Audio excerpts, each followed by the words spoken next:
우리가 예수 믿고 신앙생활하면서 헌신이라고 하는 말을 많이 쓰기도 하고 또 듣기도 합니다. 헌신 그러면 내가 잘 준비해서 열심히 최선을 다하여 나를 하나님께 드리는 것이라고 생각합니다. 그런데 헌신이 언제 의미가 있냐 하면 하나님이 나를 써주실 때 의미가 있는 겁니다. 하나님이 나를 쓰시지 않는데 내가 열심히 뭘 한다고 뛰어다니는 거, 열심히 하면 할수록 상처받고 고통 얻고 추한 흔적을 남기게 되고 그런 것입니다. 무슨 일을 해도 그 일은 사람의 일일 뿐입니다. 그러나 아무리 연약하고 작은 어린아이와 같은 사람도 하나님이 붙들어 써주시면 그 일이 의미가 있고 효과도 있고 열매도 있고 거기 기쁨도 있는 것입니다. 여러분, 하나님께 쓰임받는 기쁨을 아십니까? 저는 어린 시절에 굉장히 병약한 그런 생활을 했었습니다. 매일 밤 아파서 떼굴떼굴 혼자 그러고 다리에 쥐가 나고 어쩔 줄 몰라 하고, 우리 형제 가운데 위에 형님과 작은 누님이 어린 시절에 그렇게 세상을 떠났어요. 저희 어머니 아버지가 그 앞서간 자식들과 똑같이 생긴 그런 아이가 태어났으니까 또 걱정이 돼가지고 아랫목에 묻어두고 심부름도 안 시키고 그랬습니다. 국민학교도 다니기 전에 이렇게 사는 게 괴롭고 힘들면 차라리 죽는 게 좋겠다, 그런 생각을 했었습니다. 그리고 주변에서 여러 어른들이 쟤는 아무래도 사람 구실하기가 힘들 것 같다, 그런 얘기를 들으면서 컸습니다. 지금 생각해 보면 심장에도 제가 문제가 있었던 것 같아요. 그래서 출석 공부하면서 선생님이 출석 부르면 그냥 번호 되면 네 그러면 되는 건데, 제 번호가 점점 다가오면요 가슴이 막 뛰는 거예요. 이게 절제가 안 돼요. 그래서 제 번호 바로 직전이 되면 막 흥분을 해가지고 내 이름을 부르든지 내 번호를 부르든지 이상한 짓을 하는 거예요. 옆에 친구들이 저거 미친놈이라고 그렇게 얘기할 정도였습니다. 물건을 교실에서 누가 잊어버렸다 그러면 선생님이 눈 감아! 그리고 이제 그 누가 가져갔는지 찾으려고 그러면요 저는 관계도 없는데 심장은 내 심장이 뛰는 거예요. 그래서 거짓말 탐지기가 있으면 내가 걸리겠구나, 이렇게 생각을 할 정도입니다. 어린 시절에 어른들 앞에 노래를 불러본 적이 없고, 그러니 공부하면서 뭘 안다고 손을 들어 대답해 본 적이 없던 사람입니다. 사람들 앞에 말하는 게 안 돼요. 친구들하고 얘기할 때 평상시죠, 일반적인 얘기를 하다가도 친구가 뭘 물어보면 대답을 못 하는 거예요. 무슨 말을 해야 될지 모르는 거예요. 그래서 집에 가면서 야, 그때는 그렇게 말하면 되는 건데 내 자신이 밉고 왜 이렇게 사는가, 아주 그냥 그렇게 속상해하며 어린 시절을 그렇게 살았었습니다. 그런 사람이 이제 장성해서 신학을 공부하고 목회자가 된다는 게 여러분 이해가 되십니까? 저는 타고난 성품으로 생각하면 목회할 수 없는 사람입니다. 요만큼이라도 억울한 얘기 들으면 금방 얼굴색이 하얘지고요, 밤을 새서라도 해결하지 않으면 그냥 지나가지 못하는 그런 성격을 가지고 있었습니다. 그런 사람이 목회를 어떻게 하겠어요? 이게 문제가 된 것은, 제가 신학교 졸업반인데 아버님이 목회를 하셨으니까 그저 아이들을 주일날 가르치는 정도는 했었어요. 그래도 사람들 앞에 나가서 얘기하는 게 얼마나 힘들었는지 몰라요. 근데 제 아내가 이천에서 그 양정학교 교사를 하고 있어서 주말 되면 이천을 내려갔더니 거기 이천 성결교회 김영모 목사님이라고 저를 보시더니 우리 지금 사역자가 필요한데 와서 교육전도사로 좀 일을 하라고 그렇게 말씀하셔서 가서 아이들을 가르치는 일을 좀 도왔어요. 그런데 어느 날 드디어 문제가 생겼습니다. 목사님 저를 부르시더니 어른 예배 때 당신이 사회를 볼 테니까 유전도사가 설교를 좀 해, 그러시는 거예요. 근데 전도사가 돼서 설교는 못합니다. 그럴 수가 없잖아요. 그래서 하여간 우물쭈물하고는 돌아와서 이제 고민을 시작한 겁니다. 내가 드디어 때가 왔는데 결정을 해야 되는 모양이다. 뭐 설교를 하든지 아니면 설교 목회자가 돼서 나 설교 못합니다 그러면 목회를 그만둬야 되는 거죠. 그래서 목회를 그만두든지 결정을 해야 되겠다, 이제 그런 마음을 갖게 됐어요. 제 아내가 출근한 다음에 혼자서 이제 주일날 할 설교를 원고를 다 썼습니다. 했습니다까지 다 써놓고 이제 연습을 하려고 그러는 거예요. 연습하기 전에 기도했습니다. 하나님, 이번 주일에 설교해야 된답니다. 하나님이 날 도와주셔서 설교를 하게 해주시든지 아니면 목회를 그만두게 해주시든지 분명한 결정을 좀 내릴 수 있도록 주님이 날 좀 도와주세요. 그리고 기도했어요. 그리고 이제 설교를 연습하느라고 이제 탁 펴놓고 읽는 겁니다. 근데 읽으려고 그러는데 제가 눈으로 보고 읽는 게 아닌데 입에서 말이 나오는 거예요. 근데 그 말은 제가 생각했던 말도 아니고 거기 써 있는 말도 아닌데 그 말이 막 쏟아지듯이 빨리 나오는 거예요. 근데 그 경험을 제가 하고 나서 제가 깨달아진 것도 있고 충격도 받았어요. 어떤 마음이었냐 하면 설교는 내가 하는 게 아니구나, 하나님이 하게 하시는 거구나. 그 생각을 하고 나니까 막 용기가 생기는 거예요. 하나님이 하게 하시는 거라면 한번 해보겠습니다. 그리고 그 주일에 어른들 설교 첫 설교를 했어요. 저는 굉장히 길게 한 줄 알았는데 끝나고 나니까 10분 설교했다 그러시더라고요. 그렇게 제가 시작을 했어요. 그런데 그 경험 이후에 저는 그래서 바울이 약할 때 강함 되시는 하나님, 어린아이 같지만 아무것도 할 수 없지만 그때 그래서 하나님을 의지하고 하나님이 붙들어 써주시는 그 역사를 경험하는 것, 그게 얼마나 귀한 건지 제가 사모하게 됩니다. 그래서 이렇게 집회에 나와서 말씀 전할 때 여러분들은 뭐 은혜 못 받으셔도 상관없어요. 저는 은혜가 되는 게 할 수 없는 걸 제가 지금 하고 있잖아요. 하나님의 은혜로. 그러니까 제게는 그게 용기가 되고 기쁨이 되고 감사가 되고 그런 것입니다. 그런데 이것은 설교자에게만 해당되는 얘기가 아니고 하나님 앞에 부르심을 받아서 여러분들이 금년에 어떤 사역을 맡았든지 이런 일을 한번 해보세요. 목사님이 어떤 임무를 주셨든지 간에 그냥 내 능력 가지고 내 재주 가지고 내가 할 만큼 했다 그러지 마시고, 하나님, 내가 하면 사람의 일밖에 안 됩니다. 하나님이 이 사역 이 일 위에 내가 약하고 부족하지만 나를 한번 써주세요. 하나님이 써주시는 것을 기대하고 하나님의 손에 붙잡혀 쓰임받게 될 때 내가 할 수 있는 일, 그건 한계가 있습니다. 그러나 그것을 뛰어넘어서 이건 하나님이 하신 일이구나. 사람이 사람의 마음을 어떻게 움직이고 바꿀 수 있습니까? 내 마음도 내 마음대로 안 되는 건데, 그런데 사람의 마음이 움직이기도 하고 전혀 불가능한 곳에 하나님이 길을 내시는 하나님의 역사를 경험하게도 되고 그런 것입니다. 그래서 무엇보다도 금년 한 해 동안에 하나님 이 일에 나를 써주세요. 우리 자녀들을 신앙으로 키우는 일에도 하나님 나는 할 수 없어요. 그렇지만 주님이 날 써주세요. 어떤 사역을 감당하든지 찬양대 찬양하면서 하나님 오늘 찬양 중에 나를 써주세요. 우리가 입을 열어 찬양할 때 하나님이 영광을 받으시고 이 찬양 속에 하나님이 임재하셔서 병든 자가 일어나기도 하고 어둠의 권세가 쫓겨나기도 하고 절망하던 자가 소망을 얻는 하나님의 일들이 일어날 수 있도록 우리를 써주세요. 유니온교회 성도들이 곳곳에서 하나님의 쓰심을 기대하며 그렇게 헌신하고 일할 때 여기 하나님의 역사가 나타나고 하나님이 기뻐하시는 교회, 이 시대에 희망을 주는 교회로 그렇게 세워져 가지 않겠습니까? 오늘 우리가 읽었던 본문의 말씀은 예수님께서 베드로, 어부였던 베드로를 부르시고 그리고 그가 이제 수제자로 주님께 쓰임받는 그 출발이 되는 이야기입니다. 본문이 없었다면 우리가 아는 베드로는 없었을 것입니다. 베드로, 그는 바닷가에 어부로 종사하며 살던 아주 거칠고 배운 것이 없는 불황무식한 그런 사람이었습니다. 주님이 그냥 버려두셨다면 바닷가에서 소리나 지르면서 그렇게 살다가 죽었을 그런 사람이었습니다. 그런데 그를 우리 예수님께서 불러내시고 제자로 삼으시고 그것도 수제자로 곁에 두시며 소중한 일들을 그에게 맡기셔서 하나님 나라의 기초를 세우는 일에 아름답게 쓰셨던 그런 일생이 되게 하셨습니다. 예수님께서 아무나 불러서 쓰시겠습니까? 그럴 리가 있나요?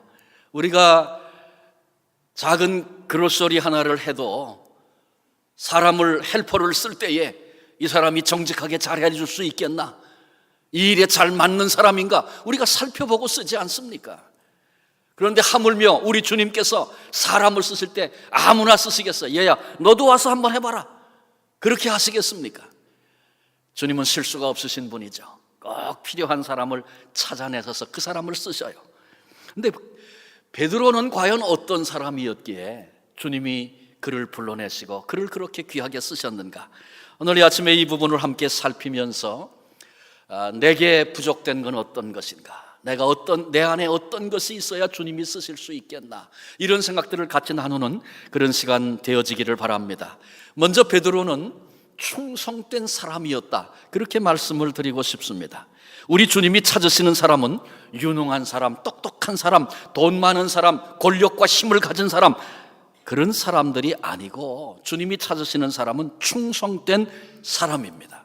근데 우리가 충성 그러면 제일 먼저 생각하는 건 열심이에요. 열심. 최선을 다해서 열심히 달려가는 거, 그거 생각합니다. 그러나 충성에 더 중요한 것은, 충성 그러면 부르심을 입은 자기 자리, 그 자리를 지키는 것, 이렇게 이해해야 합니다. 베드로가 밤새 그날 고기를 잡았는데 한 마리도 못 잡았습니다.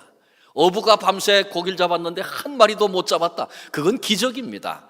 지금 베드로의 생에 하나님이 지금 기적을 통해서 역사하고 계신 거예요. 그러니 우리도 마찬가지죠. 해도 안 돼도 너무 안 되는 때를 만났습니까? 그러면 하나님이 내 생에 지금 기적을 일으키고 계시구나, 그런 기대로 바라보시기를 바랍니다. 근데 그날 고기를 한 마리도 못 잡았어요. 저 같으면 1시간 2시간 해보다가 야, 오늘만 날이냐, 오늘은 아닌가 보다, 벌써 포기하고 너는 들어가서 잤을 겁니다. 그런데 베드로는 어떤 사람이냐 하면 한 마리도 안 잡히는 그 빈 그물질을 하룻밤을 꼬박 세워서 할 수 있는 그런 사람, 그 사람이 베드로였습니다. 거기서 주님은 충성을 보셨습니다. 여러분, 충성이 어디서 드러나냐 하면 잘 될 때는 몰라요. 잘 될 때 던지기만 하면 고기가 잡히면 저라도 할 겁니다. 여러분, 잘 잡힐 때 그물질 밤새 하는 건 누구나도 할 수 있는 거예요. 고기 잡는 재미에 지가 좋아서 돈 버는 그런 재미에 시간 가는 줄 모르고 밤새 그물 던집니다. 그런데 어디서 충성된 사람이 나타난다고요? 밤새 그물질 했는데 한 마리도 못 잡는 거예요. 안 될 때 그때 그물질을 끊임없이 계속해서 지켜서서 할 수 있는 것은 충성된 사람이 아니고는 불가능한 것입니다. 내게 주신 그 자리, 나를 불러주신, 세워주신 그 자리를 어떤 일이 있어도 지켜내는 것, 그것이 충성이다, 그런 얘기입니다. 자기 자리를 떠나면 더러워집니다. 여러분, 어항에 아름다운 물고기를 보신 적이 있습니까? 자태를 뽐내면서 헤엄치는 물고기를 보면 색깔도 그렇고 얼마나 아름다운 물고기가 많은지 몰라요. 야, 아름답다. 그런데 내가 집에 들어가서 침대에 이불을 탁 제꼈는데 그 아름답던 물고기가 침대 속에 들어있는 거예요. 이불 속에. 그러면 그때 이야, 아름답다, 그렇게 말할 사람이 있습니까? 아마 다 기겁을 하고 이게 뭐야 그러고 소리를 지를 거예요. 왜? 아무리 아름다운 것도 자기 자리를 지키지 못하고 그 자리를 떠나 다른 곳에 가 있으면 그것은 더러운 것이 되기 때문에 그렇습니다.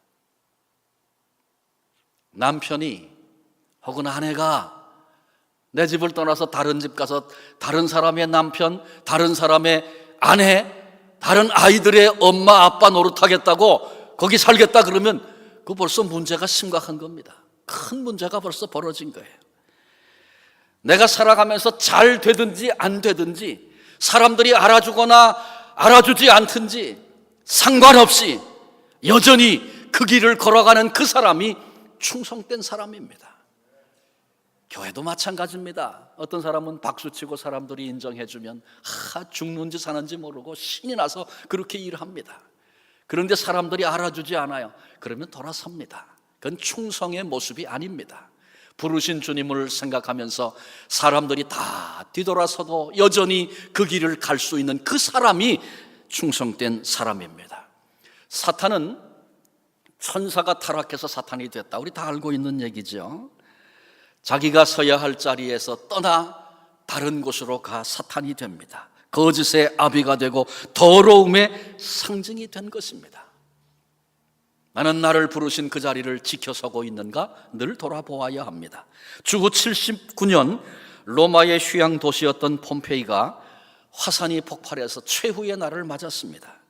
나중에 그 도시가 다 발견이 됐고 또 화석이 돼서 그때 그 상황을 그대로 볼 수 있었습니다. 그런데 런던에 가면 한 박물관이 있는데 그곳에 그림이 하나 걸려 있습니다.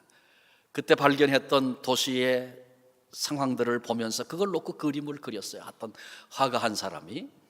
그런데 온 도시가 화산이 터지면서 난리가 났습니다. 살겠다고 이리 뛰고 저리 뛰는 모습이 있습니다.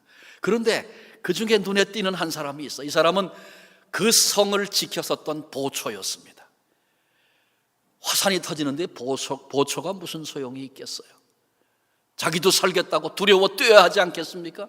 그런데 놀랍게도 이 보초는 창을 들고 자기가 서야 할 보초의 자리에 버티고 지금 서 있습니다. 그리고 그 그림의 제목을 그 밑에 충성이라고 붙여놨습니다. 다 포기하고 다 버려야 할 그 상황에도 부름을 입은 그 자리에 서는 것, 그것이 충성인데, 오늘도 우리 주님은 충성된 사람을 찾고 계신다는 것 잊지 말아야 할 것입니다. 주님께 붙들려 쓰임받는 첫 번째 비결은 충성된 사람으로 부르심을 입은 그 자리에 서는 것입니다. 자기 자리를 끝까지 지켜 설 수 있는 충성된 성도들이 되어지시기를 바랍니다. 성경은 맡은 자들에게 구할 것은 충성이라고 말씀하셨죠. 기억해야 할 것은 고기가 잡히지 않는 시간, 잘 안 되는 그때가 바로 주님이 우리를 보시는 시간입니다. 밤새 고기 못 잡던 그 자리에 찾아오셔서 거기서 충성된 사람을 구별해내시던 우리 주님을 생각하십시오. 힘듭니까? 어렵습니까? 잘 안 됩니까? 계획이 거꾸로 가는 것 같습니까? 이때가 우리 주님이 내가 충성된 사람인가 아닌가 보고 계신 시간이구나. 그래서 그 어려운 고난의 시간에 충성된 사람이라고 우리 주님께 인정받고 붙들려 쓰임받는 복된 성도들이 되시기를 주님의 이름으로 축원합니다. 두 번째로 베드로는 순종의 사람이었습니다. 다른 말로 얘기하면 결단의 사람이었다, 그렇게 말해도 좋을 것입니다. 순종, 이 순종이라고 하는 단어는 현대인들에게는 별로 매력적이지 않은 그런 단어입니다. 현대는 개성이 뚜렷한 사람을 좋아하고 자기 주장이 강하고 분명한 길을 걸어가는 사람들 좋아합니다.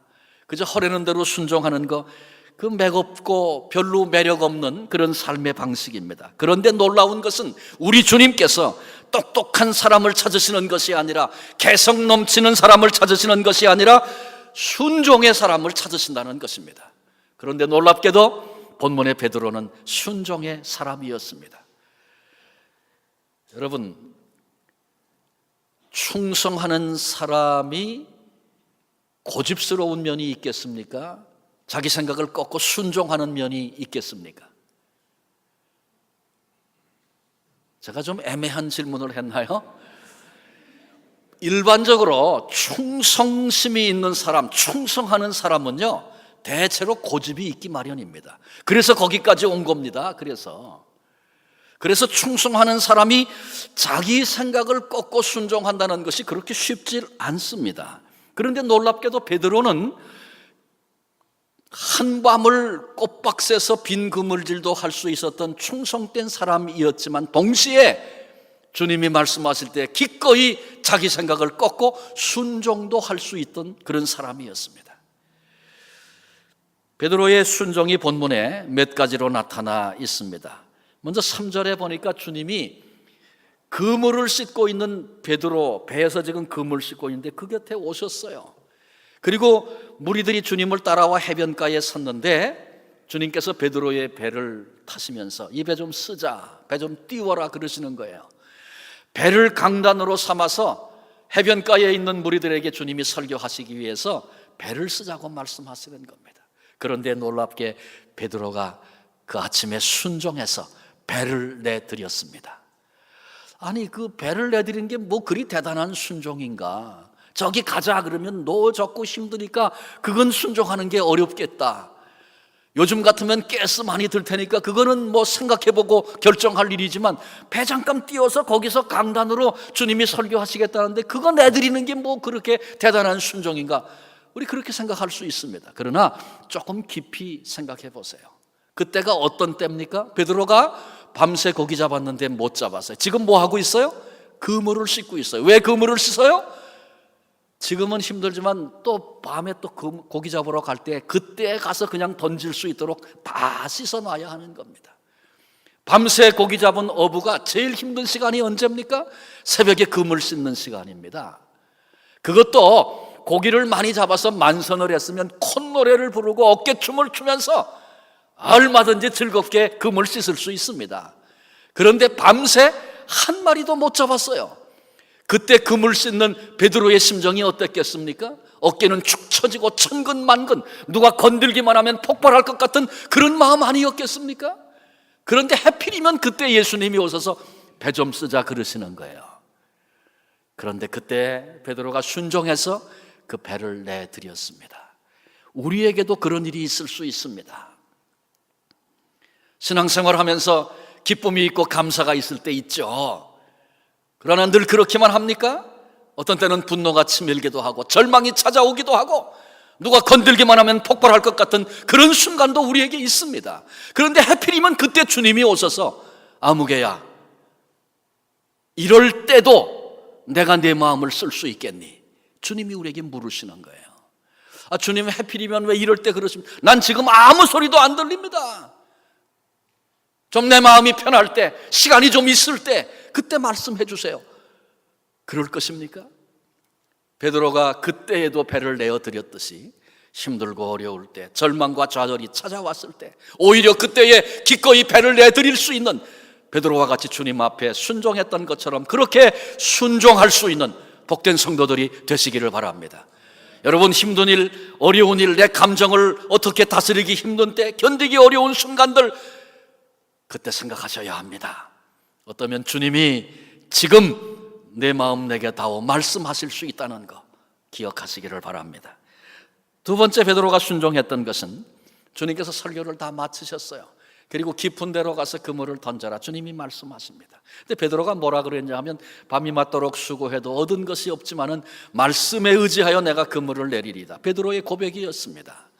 이 말씀을 보니까 베드로가 주님이 말씀하실 때 큰 은혜를 받았던 것 같아요. 그 피곤한 베드로가 옆에서 배만 빌려드리고 좋은 게 아니고 주님이 말씀하시는 음성을 들으면서 야, 세상에 이런 말씀이 있구나, 감동으로 그 말씀을 받았던 것 같아요. 근데 말씀을 다 마치고 나서 베드로에게 주님이 말씀하시는데 깊은 데로 가서 금을 던지라는 겁니다. 베드로의 직업이 뭡니까? 어부죠. 그러니까 지금으로 따지면 전문인이에요. 전공이 어부, 고기 잡는 겁니다. 예수님의 직업은 뭐죠? 목수.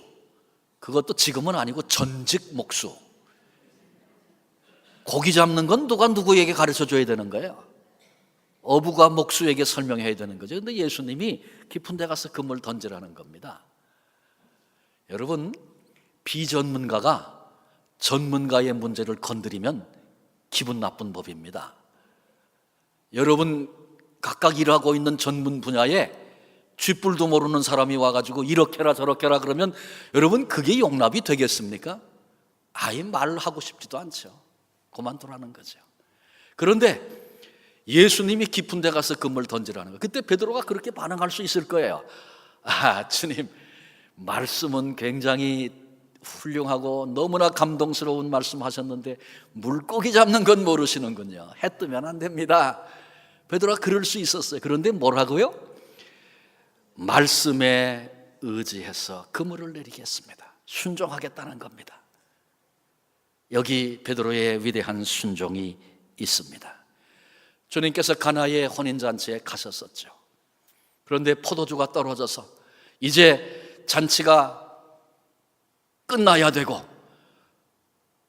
결혼한 그 가정에 수치가 찾아올 수밖에 없는 그런 위기가 찾아왔어요. 근데 마리아가 예수님에게 부탁했잖아요. 근데 주님이 내 때 아니라고, 상관없다고 하시는 거예요.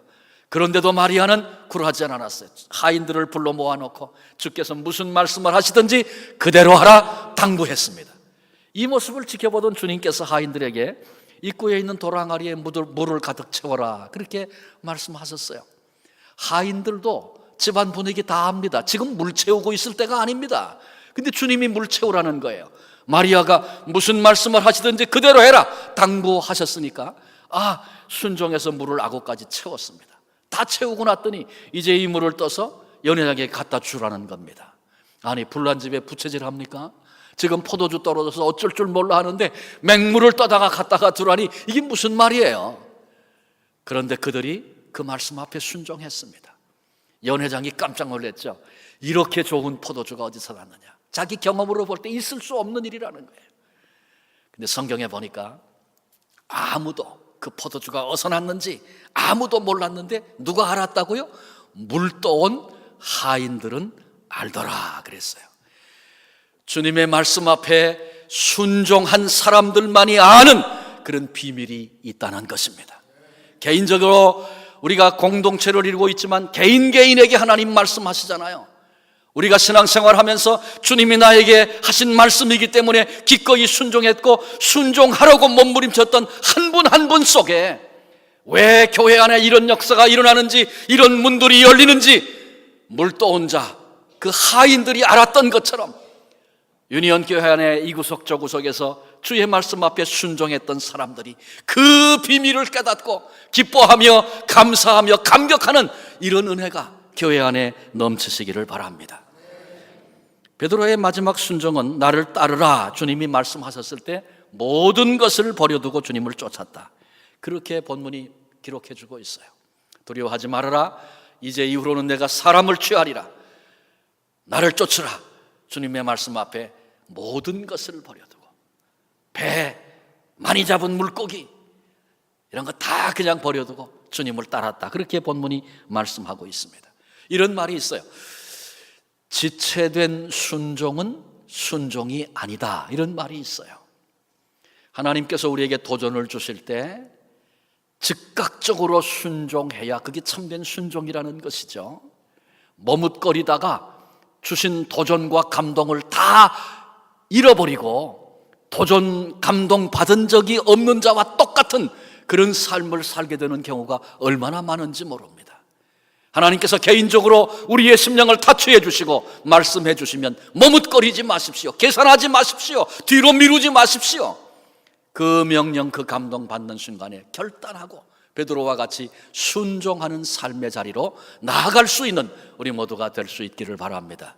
한 장로님이 한의사였는데 친구 한 사람 늘 전도하려고 애썼어요. 그런데 말은 하면 가지, 내가 오늘 갈게. 그러고는 안 오는 거예요. 교회 좀 오라 그래도, 초청을 해도 대답은 철떡같이 하고 아주 쉽게 간다고 말은 하면서 나타나지 않는 거예요.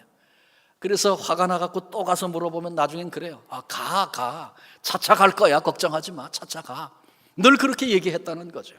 그런데 어느 날 이 친구가 운동을 하다가 다리를 접질러서 이렇게 퉁퉁 부어가지고 부축을 받고 그리고 한의원에 찾아왔어요. 여보게, 내가 다리를 다쳤네. 너무너무 고통스러운데 어떻게 뭐 침을 좀 놓든지 어떻게 좀 손을 좀 봐달라고 이렇게 얘기하는 거예요. 그런데 이 친구인 장로님이 그래 알았어. 그래야지. 그리고는 딴짓만 하고 도와주질 않는 거예요. 그래서 왜 그러냐고 내가 지금 힘들다고. 걱정 마라. 침 놔야지. 그럼. 자꾸 저러니까 차차 할 거야. 여러분, 그래서 우리가 도전을 받았을 때 뒤로 미루게 하는 마귀 이름이 차차마귀랍니다. 차차마귀. 감동을 받았는데, 은혜를 받았는데 다음 주에 하자 이렇게 뒤로 미루는 마음이 자꾸 생기면 차차마귀가 찾아왔네. 이렇게 눈치를 빨리 채시고 사탄아 물러가라 결단하시고 즉각적으로 순종하는 복된 순종하는 성도들 되시기를 바랍니다.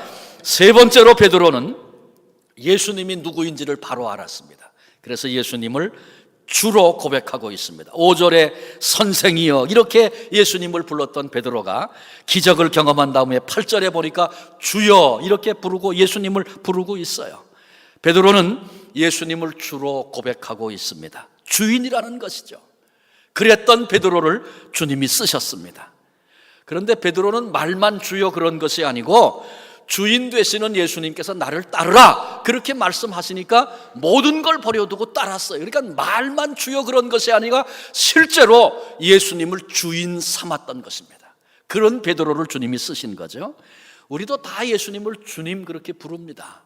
예수 믿고 얼마 안 되면 아주 습관이 되고 너무 쉽게 다 주변서 그러니까 주여, 주님, 이런 소리가 그냥 저절로 나옵니다. 여러분, 그 소리가 잘 나온다 그래서 나도 예수님이 내 인생의 주인이시다 그렇게 착각하면 안 됩니다. 질문해 봐야 합니다. 진정 예수님이 내 인생의 주인이신가?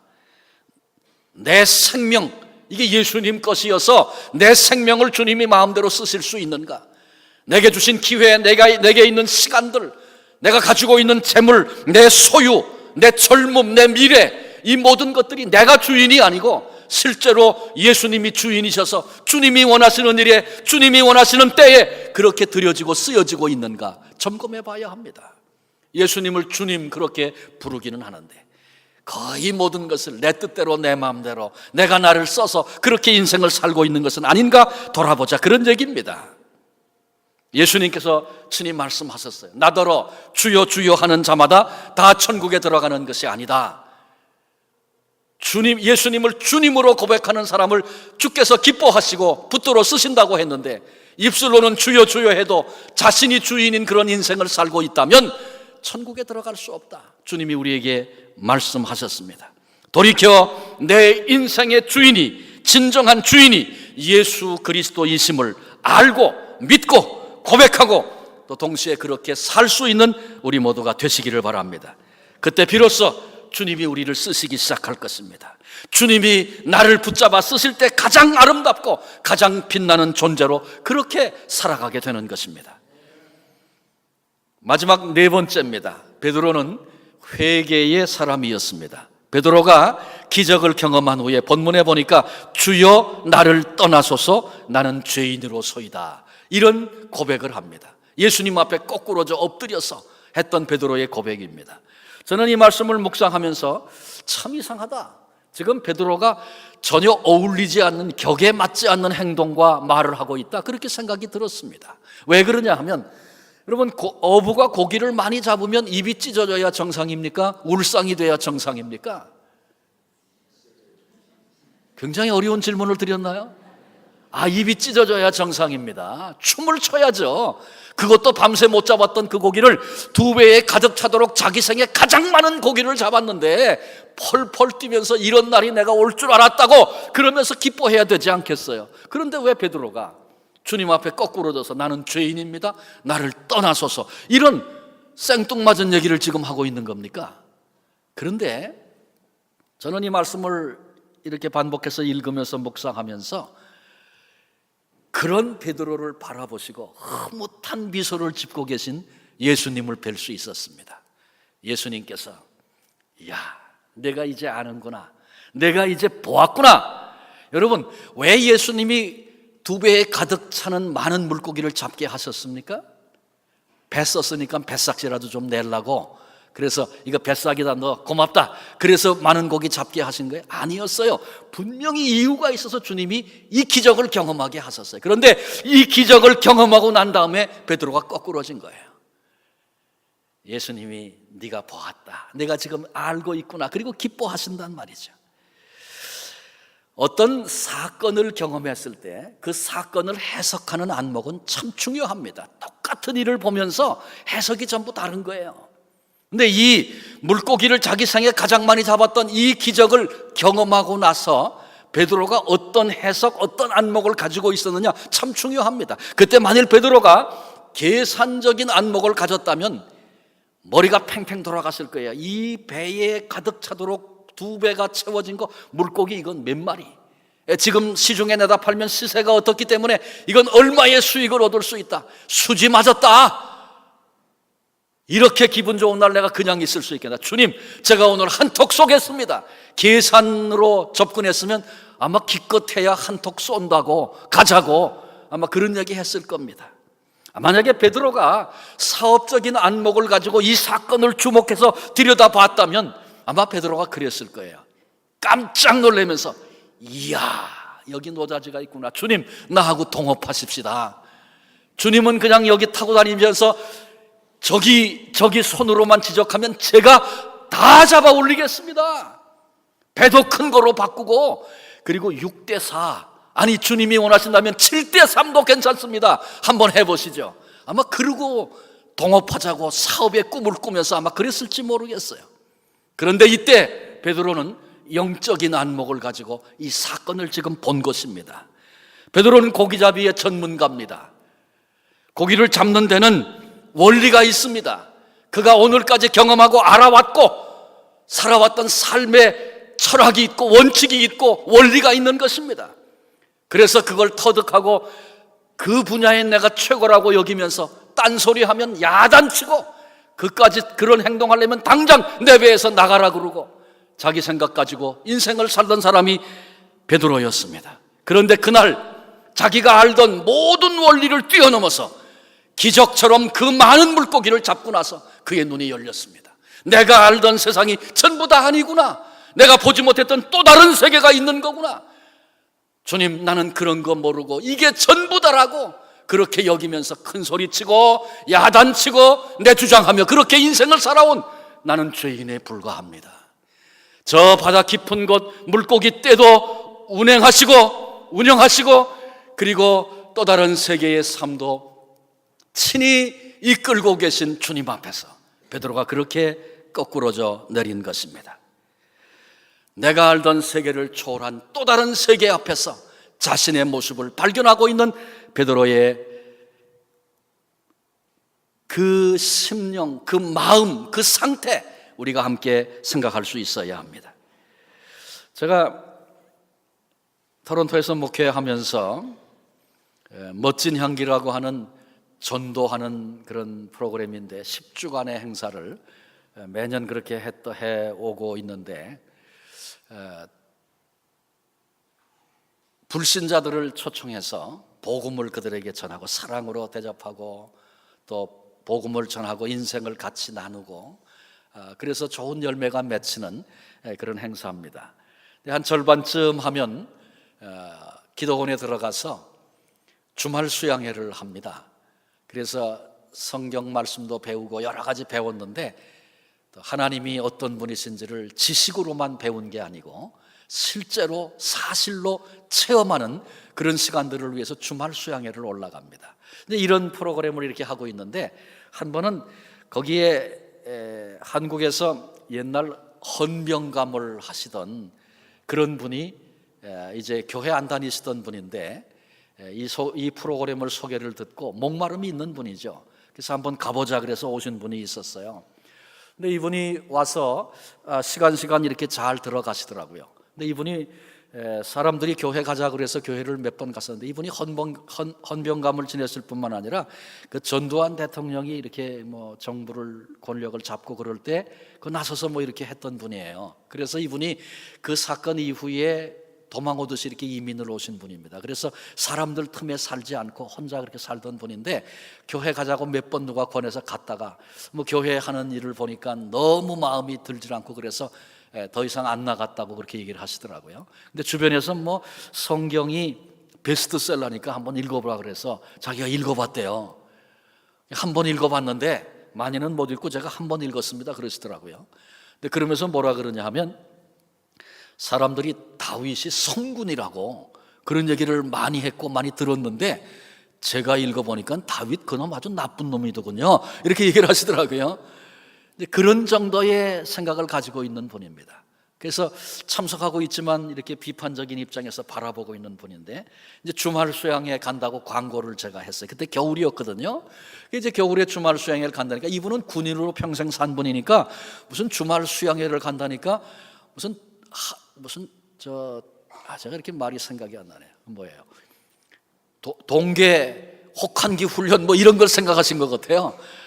저한테 와가지고 목사님 저는 이제 텐트도 하나도 없고 아무것도 없는데 어떻게 가요? 그러시더라고요. 그래서 거기 가면 건물 다 있고 그냥 가시면 돼요. 이렇게 이제 설득을 해가지고 가기로 이제 해서 그분이 갔어요.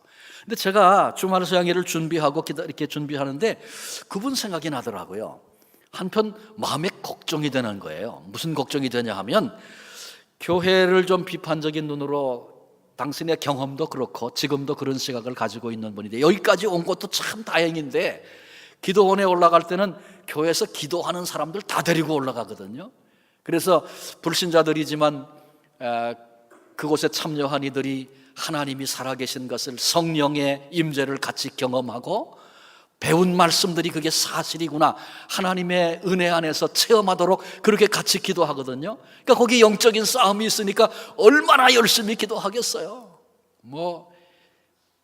근데 그것이 기존 신자들에게는 당연하고 아무렇지도 않은 일인데, 이 교회를 비판적인 눈으로 지금 봐서 호기심으로 보고 있는 사람인데 이 사람 눈에 이게 어떻게 비춰질까? 제가 생각해 보니까 그분이 보면 이건 광신자 집단이구나, 잘못 왔네, 그리고 아마 돌아갈 것 같은 생각이 들어서 한편 걱정이 되더라고요. 그래서 기도했어요. 하나님, 이 아무개 이번에 기도원에 올라가는데 하나님 그 마음을 좀 만져주세요.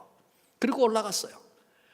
정말 그날 기도회 하나님은 어떤 분이고 성령님은 어떤 분이신지 우리와 지금 이 순간에 함께 하시는 분으로 소개하고 그분께 우리의 문제를 맡기고 한번 기도해보자. 하나님 살아계신 걸 나로 경험하게 해주세요. 그래서 그렇게 같이 기도하는데, 같이 올라간 분들이 그분들 한 분 한 분을 위해 기도하는데 생명 걸고 기도하는 거예요 지금.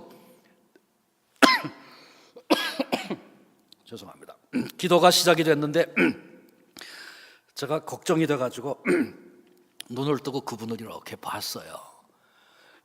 기도합시다 그러니까 한마디 기도하고 나니까 기도할 게 또 있겠어요 그분이. 그러더니 기도를 한마디 이렇게 하더니 눈을 탁 뜨더라고요. 그러더니 팔짱을 탁 끼고 그 다음에 이쪽부터 이쪽으로 같이 구경을 하는 거예요. 어떤 사람은 펄펄 뛰고 기도하고 콧물이 막 나는 사람도 있고 눈물 흘리고 기도하는데 제 마음에 아이고 올 게 왔구나 이렇게 생각을 했어요. 그런데 뛰쳐나가지 않고 그냥 앉아 계시더라고요. 그래서 그날 이제 기도 밤에 다 하고 그 다음날 프로그램하고 점심 식사하고 그 다음에 헤어졌어요. 저는 돌아오는 길에 너무 피곤해서 잠을 잘 못 자서 팀홀턴이라고 하는 그 커피 전문점에 들어갔어요. 캐나다 사람들, 특별히 한국 분들이 좋아하는 커피숍이거든요. 들어가서 커피 한 잔 마시고 가자로 들어갔는데 마침 그분이 거기에 앉아 계시네. 목사님 일로 오세요, 커피 한 잔 하세요. 그래서 가서 커피를 같이 마시면서 이런저런 얘기를 하다가 제가 너무 궁금하잖아요. 그래서 물어봤죠. 어젯밤에 어떠셨어요? 이렇게 물었더니 이분이 첫 마디가 저를 쳐다보더니 아이고 예수 믿는 사람들 대단합니다. 저는 예수 믿는 분들이 대단하다는 거 어젯밤에 처음 알았습니다. 그래요. 그래서 그게 무슨 얘기입니까? 그랬더니 이분이 뭐라 그러냐 하면 자기 문제를 해결해 달라고 눈물을 흘리고 통곡을 하고 펄펄 뛰며 기도하는 건 그래도 이해할 수 있는데 다른 사람을 위해서, 생판 모르는 사람인데 그 사람 나 모르는데 나를 위해서, 다른 사람을 위해서 그렇게 땀을 흘리고 눈물을 흘려가면서 몸부림을 치며 기도하는 모습을 보면서 예수 믿는 사람들 대단한 사람들이다 그렇게 알았다는 거예요. 그러면서 이분이 하는 말이 제가 오늘까지 살아왔던 세계와 전혀 다른 또 다른 세계가 있다는 거 제가 어젯밤에 봤습니다. 근데 목사님 저도요 그 세계에 들어가서 살고 싶어요. 이분이 그렇게 얘기하시더라고요.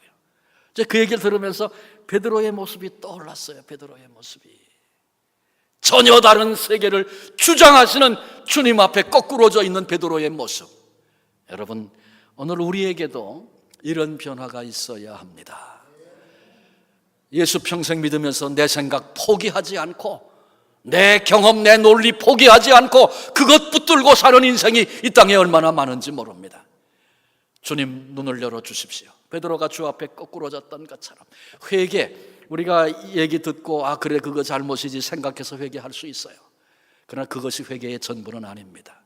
주님이 우리의 눈을 열어주셔서 내가 어떤 모습으로 살아왔는지 보게 하실 때 참된 회개가 시작되는 거죠.